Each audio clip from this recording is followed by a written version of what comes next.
universitaria del país, los trabajadores de la Universidad Autónoma, la Experimental, de la Universidad Politécnica Territorial e Instituto y Colegio.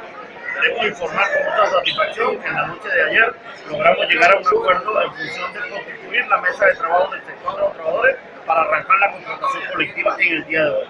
Esa mesa quedó integrada con 4 miembros de la FETU, 5 miembros del equipo nuestro y 2 invitados, entre ellos la FAMU.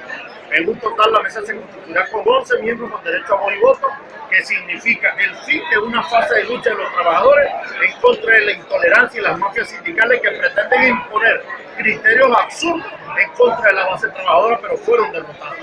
Hoy se inicia la discusión de la contratación colectiva en el EFA a las 10:30 de la mañana. Esta contratación colectiva tiene como punto esencial para la discusión, como primer punto y de nuestra propuesta, la discusión del tema del incremento salarial y la reconstrucción de los tabuladores.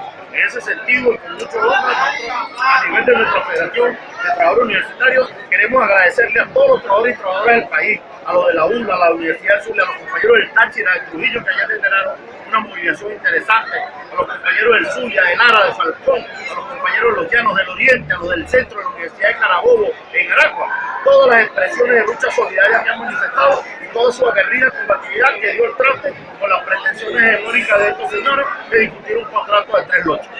Hoy terminó una fase, arranca la discusión y esa discusión arrancaremos con la misma firmeza y templanza que tenemos trabajadores en asamblea permanente y en movilización constante para no dar ni siquiera marcha atrás en función de nuestras aspiraciones.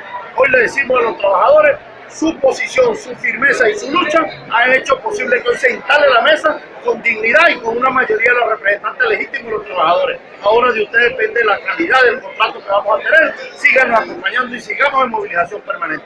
Muchas gracias, trabajadores y trabajadoras unidos. La unidad, la lucha une y la unidad vence. Y la victoria será nuestra. Gracias.